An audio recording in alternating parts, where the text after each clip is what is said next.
اللہ کے نام سے جو بڑا مہربان نہایت رحم کرنے والا ہے۔ کروڑوں درود و سلام حضرت محمد صلی اللہ علیہ وآلہ وسلم پر، آپ کی آل پر، تمام صحابہ کرام پر۔ دوستو، دنیا میں ایک ایسی ہستی ہے جس کو غائبانہ پوری دنیا جانتی ہے، جس کو نفرت کی نگاہ سے دیکھا جاتا ہے، جس کا نام شیطان ہے۔ رحمت الہی سے ملعون ہونے سے پہلے اس شیطان کا نام عزازیل تھا۔ آج کی اس خاص ویڈیو میں ہم آپ کو بتائیں گے کہ عزازیل سے شیطان بننے تک کا سفر، اور ہم آپ کو بتائیں گے کہ شیطان کیسے پیدا کیا گیا، شیطان کے ماں باپ کون تھے، اور روئے زمین پر سب سے پہلے شیطانوں اور فرشتوں کے درمیان لڑائی کس بات کی ہوئی۔ ان تمام سوالاتوں کے جواب کے لیے جڑے رہیے آج کی اس ویڈیو میں۔ آپ میں سے اکثر شاید اس بات سے واقف ہی نہ ہوں کہ آسمانوں پر میرا نام عزازیل تھا۔ میں طاؤس ملائکہ، بادشاہ افلاک، فرشتوں کا امام، مقربین کا سردار، جنت کے بیت المال کا خزن اور معلم ملائکہ تھا۔ خالق کائنات کے چند مقرب ترین ملائکوں میں سے میں ایک تھا۔ مجھے یہ اعزازات ہزاروں سال تک دن رات کی مسلسل عبادت کے باعث عطا فرمائے گئے تھے۔ ہر وقت، ہر لمحہ ذکر الہی میرے صفت خاص تھی۔ خوشنودی رب میرا مقصود حیات تھا۔ پہلے آسمان سے ہفت افلاک تک، جنت الماوا سے لوح محفوظ تک بلا روک ٹوک رسائی نے مجھے دوسروں سے برتر کر دیا تھا۔ یہ تخلیق آدم سے ہزاروں سال پہلے کی بات ہے کہ ایک دن میں ادب اور احترام کی قربانیوں کا خیال رکھتے ہوئے لوح محفوظ پر پہنچا۔ شکر و احسان سے بوجھل پلکوں کو اٹھا کر جب اوپر دیکھا تو تحریر پہ لکھا ہوا تھا اعوذ باللہ من الشیطان الرجیم، تو میرے پورے وجود پر خوف سے سنسناہٹ طاری ہو گئی۔ میں نے ڈرتے ڈرتے عرض کیا، اے اللہ، یہ شیطان کون ہے؟ بارگاہ خداوندی سے ندا آئی، اے عزرائیل، یہ نہایت عابد، زاہد اور میرا خاص مقربین میں سے ہے، لیکن یہ تکبر میں مبتلا ہو کر میری حکم دولی کرے گا، بس میں اسے ملعون اور مردار قرار دوں گا۔ رب ذوالجلال کی اس بات سے میں لرز اٹھا، میری زبان میں لڑکڑاہٹ آ گئی۔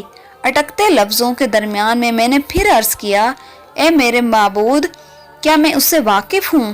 ارشاد ہوا کہ وقت آنے پر نہ تو صرف اسے پہچان جائے گا بلکہ اس کے انجام سے بھی واقف ہو جائے گا۔ عرش معلیٰ سے آنے والے اس جواب سے میرا پورا وجود کانپ اٹھا۔ بے اختیار آنکھوں سے آنسو جاری ہو گئے۔ میں نے سوچا، آخر وہ کون بدبخت و بدنصیب ہوگا جو ہمیشہ کے لیے نشان عبرت بنا دیا جائے گا۔ پھر برسوں تک یہ خیال میری سوچوں پر غالب رہا، تاہم گزرتے وقت کے ساتھ ساتھ بڑھتی ہوئی ذمہ داریوں اور شدید مصروفیات نے اس واقعے کو میری یادوں سے بھلا دیا تھا۔ فرشتوں کے استاد کی حیثیت سے میری ذمہ داری درس اور واعظ کی بھی تھی، جس کا آسمانوں میں دور دور تک چرچا تھا۔ ملائکہ کی بڑی تعداد اس میں شریک ہو کر استفادہ حاصل کرتی تھی۔ جب میں اپنی ان محفل میں حضرت جبرائیل علیہ السلام، حضرت میکائیل علیہ السلام اور حضرت عزرائیل علیہ السلام، حضرت اسرافیل علیہ السلام جیسے مقرب فرشتوں کو دیکھتا تو اپنی برتری کی ایک لہر میرے سراپے میں سرور کی کیفیت پیدا کرتی تھی۔ شاید اسی کا نام تکبر تھا۔ بہرحال بیتے سالوں کے ساتھ میرے درجات مزید بلند سے بلند ہوتے چلے گئے۔ اب میری حیثیت بادشاہ افلاک کی سی تھی۔ اتنے بڑے مرتبے کے بعد مجھ میں عاجزی و انکساری پیدا ہونی چاہیے تھی، لیکن معاملہ تو اس کے برعکس ہوا۔ مجھے یوں محسوس ہوا جیسے میرے اندر سے ایک آواز آتی ہے اور کہتی ہے، اے عزازیل، تو ان سب میں افضل ہے۔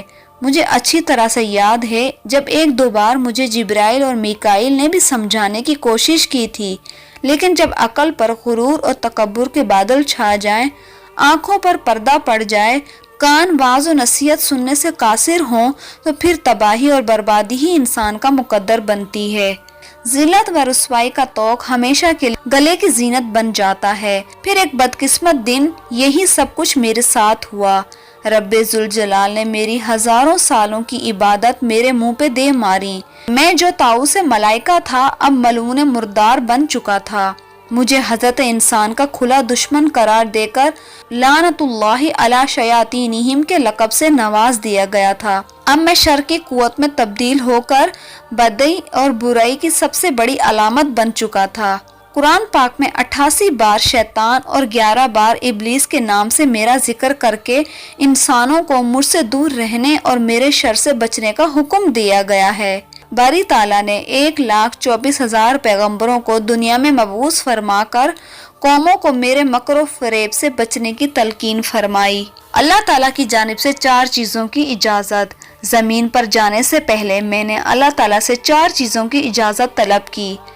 نمبر 1، تا قیامت موت سے مہلت۔ نمبر 2، اہل زمین کو بہکانے کی قوت۔ نمبر 3، ہیئت تبدیل کرنے کی صلاحیت۔ نمبر 4، اولاد کثیر اور ان کی طویل العمر۔ اللہ تعالیٰ نے فرمایا، جا تجھے اجازت ہے، لیکن میرے نیک بندے تیری فریب میں نہیں آئیں گے۔ جس نے تیرا ساتھ دیا تو میں تجھ سے اور ان سب سے جہنم کو بھر دوں گا۔